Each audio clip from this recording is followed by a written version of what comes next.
I'm Miss Rebecca and I'm going to talk to you about this month's Take and Make craft. This month is inspired by the leaves outside and it's a fall weaving kit. You can get your kit at any of our 7 branches, and don't forget to post your finished product on our social media so we can see what you made. And each kit comes in a bag. You can see it says FP because I'm at Francis Perkins. And when you open it, sorry about the noise, you're going to have a paper plate, an instruction sheet in case you miss anything. This will get you everything you need to know in order to finish your craft. And right there is what we're making. We're making a fall colored tree because I like them.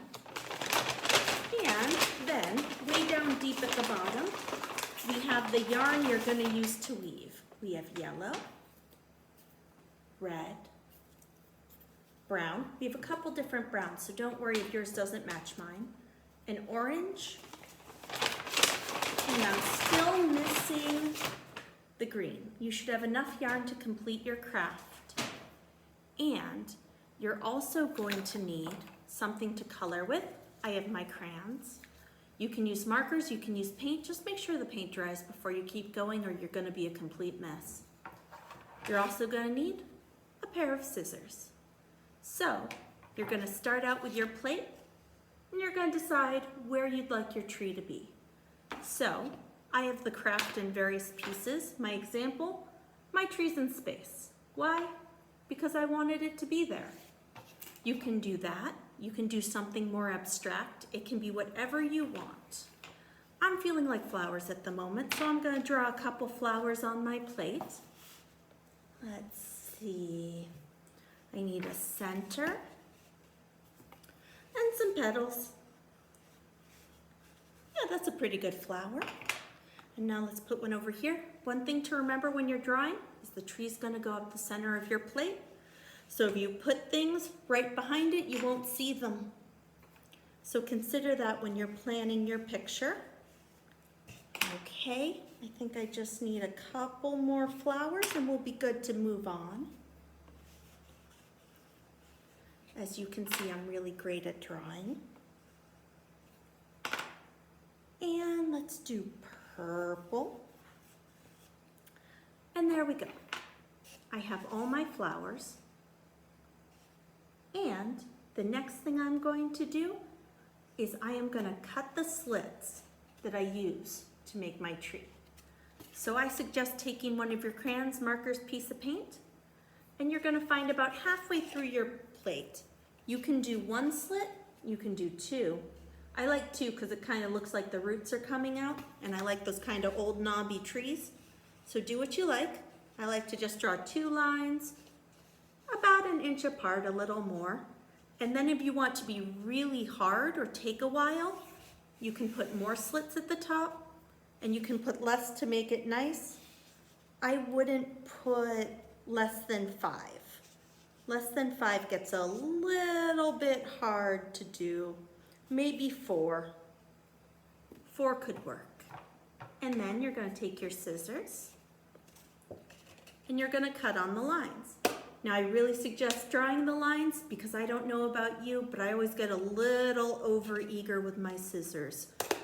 And if you mess up, you can always just cut another slit right next to the original one and it'll work just fine. So there's no way you can make a mess of this.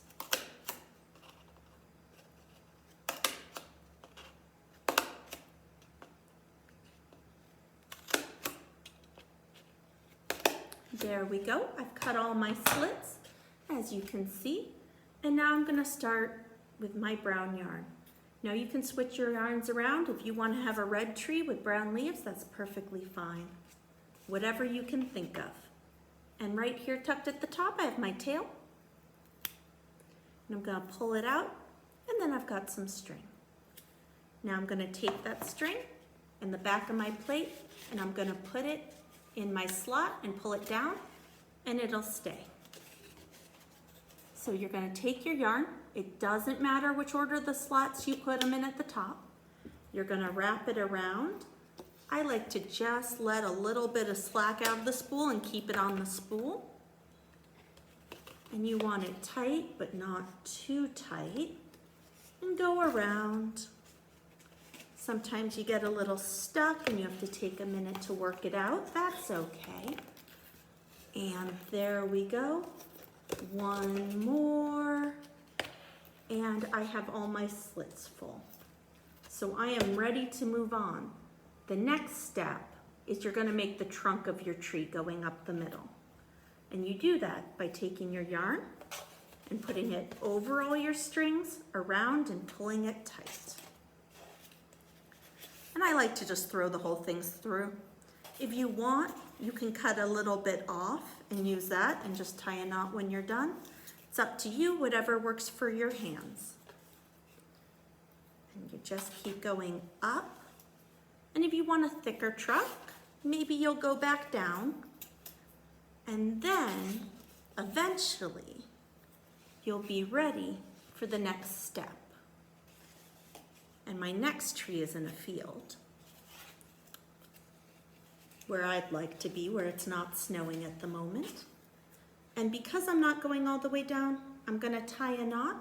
And the way I'm going to tie a knot is I'm going to make a loop around my tree. I just took it behind, and then I'm going to bring it forward through the middle, and that'll make a knot that'll hold.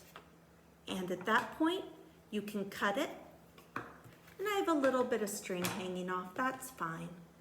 If you go all the way down the tree, you can just tuck it into your slot and it'll stay too. So now you're ready to start weaving. So you have to choose your first color. I'm gonna choose green.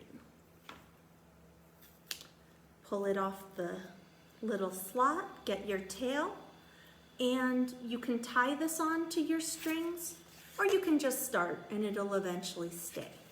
I like to tie it because I find it easier. So once again, you're bringing it around one of the strings, make a loop, and tuck it through the middle.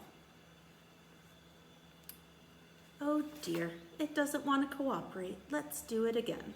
There we go. So I've made a knot, and I'm gonna push it all the way down to the bottom because I like to start at the bottom. And you can trim your tail to make it shorter. And you're gonna take your string and you're gonna go over the next one, under, over, and under, then pull it tight and pull it down. But you don't need it too tight. You can make it looser, you can make it tighter, whatever looks good to you. And once again, you're gonna go over and under,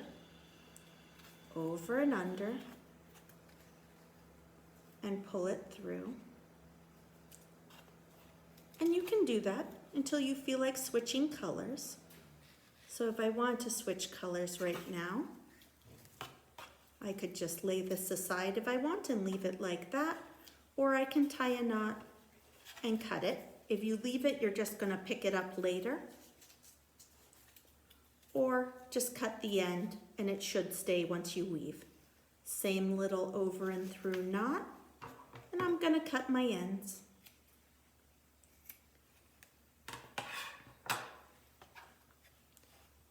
And now I want to do orange. Now if you don't like having it on the spool, you can cut a piece of yarn off and just work until it's done. And if you do, I suggest just holding the end and tucking it over and under with your fingers, and then going back the other way.